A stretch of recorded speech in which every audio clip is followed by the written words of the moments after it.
O chamado orçamento secreto é o maior escândalo de corrupção do planeta, como sugeriu a senadora Simone Tebet. Terceira colocada nas eleições presidenciais, ela disse o seguinte ao podcast Flow: esse dinheiro vai, mas ele vai sem rubrica, sem autoria. Aí depois ele é distribuído lá para a cidade e eu não sei para onde que está indo esse dinheiro e se ele está sendo aplicado quando acabar as eleições. Podemos estar diante do maior esquema de corrupção do planeta Terra.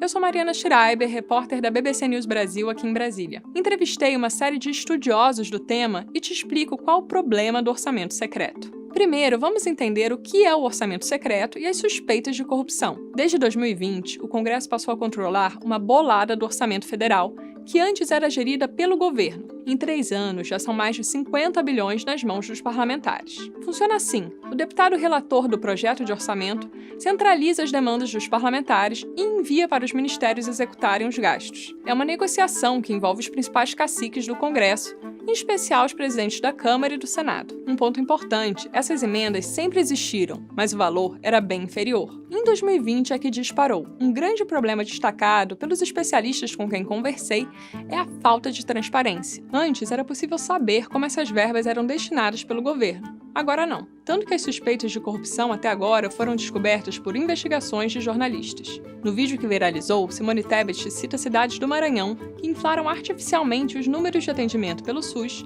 para receber uma fatia maior das emendas do relator.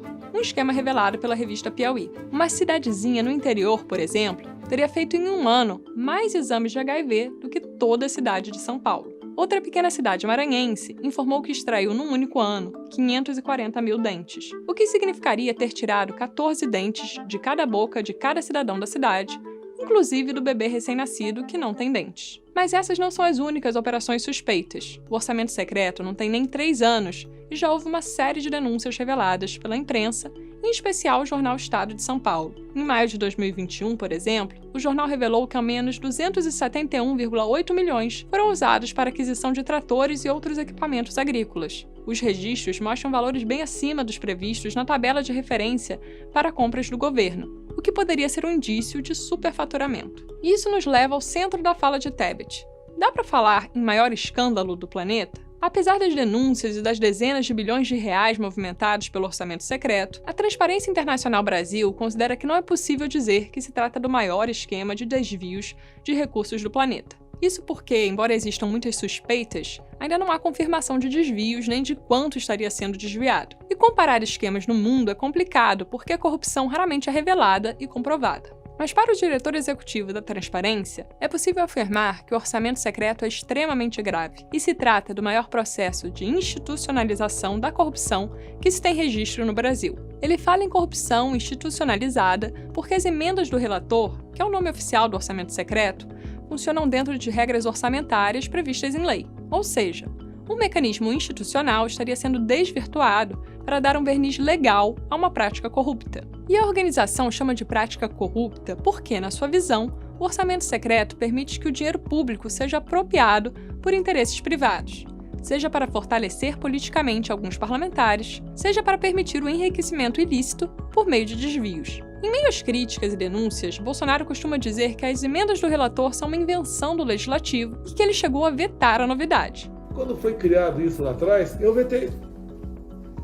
E a derrubada do veto foi quase unanimidade. Que o Congresso aprova, eu sanciono, ou o Congresso derruba o veto, eu tenho que discutir mais, é lei, ponto final. Bem, o orçamento secreto, como conhecemos hoje, nasceu em 2019, quando o Congresso aprovou a Lei Orçamentária de 2020, prevendo pela primeira vez 30 bilhões de reais a serem gastos por meio das emendas de relator. Inicialmente, o presidente vetou sim a medida. No entanto, quando há um veto do presidente, o parlamento pode depois derrubar esse veto em uma nova votação. Diante desse risco, o governo aceitou negociar com os parlamentares e o acordo final foi a divisão dos recursos. Com isso, em março de 2020, o Congresso manteve o veto de Bolsonaro, mas o Palácio do Planalto enviou 3 projetos de lei, mantendo cerca de metade dos 30 bilhões sob controle do relator do orçamento. Uma crítica feita por meus entrevistados é de que o presidente não tentou mudar o esquema nos anos seguintes, nem tentou criar regras para mais transparência e controle sobre esses gastos. Um contexto fundamental aqui é que Bolsonaro estava enfraquecido naquele momento. Ele tinha sido eleito com um discurso muito forte contra a corrupção.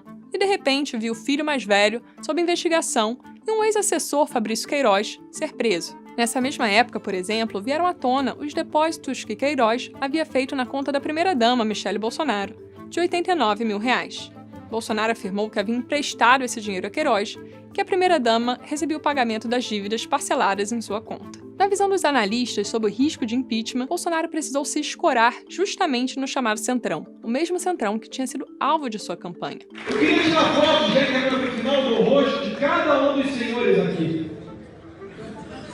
para saber se em 2019, quando o como eu comer para valer, se vocês vão se deixar seduzir por discurso do Centrão ou se vão se manter firme e forte Bolsonaro. Para a especialista no funcionamento do Legislativo, Beatriz Rey, o orçamento secreto passou, nesse contexto, a ser um instrumento importante para construir uma base de apoio e afastar o risco de um processo de impeachment. Agora, outro ponto importante. Dá para comparar o orçamento secreto com outros escândalos de compra de apoio no Congresso, como o Mensalão?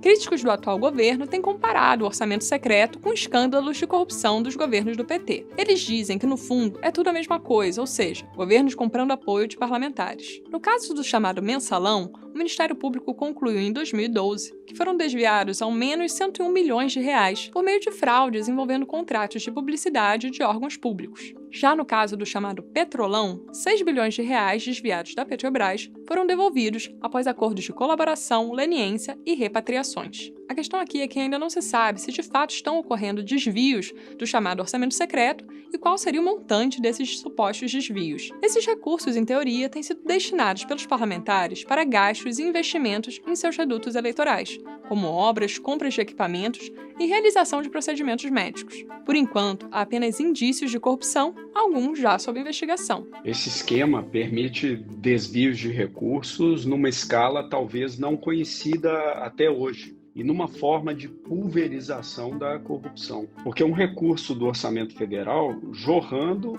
para as localidades que têm menor capacidade institucional de controle. E, além disso, desviando dos mecanismos regulares de transparência e controle do ciclo ordinário orçamentário.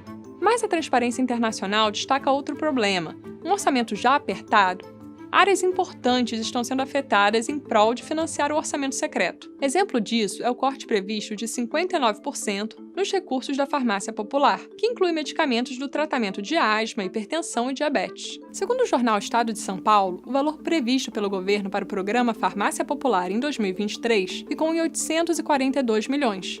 Uma redução de 1,2 bilhão em relação ao orçamento deste ano, que é de cerca de 2 bilhões de reais.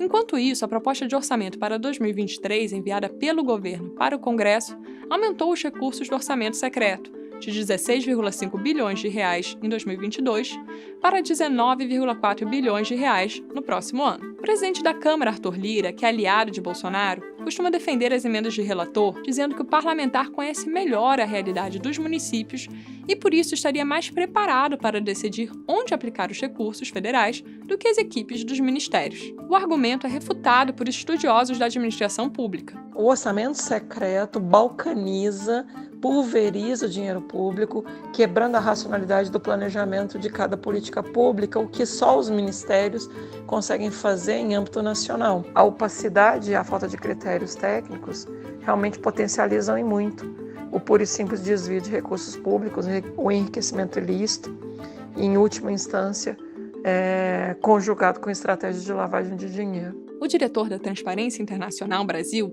cita ainda outro elemento. A distribuição desses recursos afetaria o equilíbrio na disputa eleitoral, enfraquecendo a própria democracia brasileira. Nas negociações, aliados do governo acabam ganhando fatias maiores desse dinheiro, ou seja, conseguem fazer mais investimentos em sua base eleitoral. Talvez esse seja o aspecto mais profundo do orçamento secreto: perverter o processo democrático. Quem se apropriou desse recurso público o utilizou para ganhar favores políticos e apoio nessas bases. E com isso ganhar as eleições, se manter no poder. E são justamente as forças mais corruptas as que tiveram esse benefício. E o resultado eleitoral agora já mostrou que deu certo. Esses parlamentares se mantiveram no poder, o que há de mais corrupto, mais podre na nossa classe política.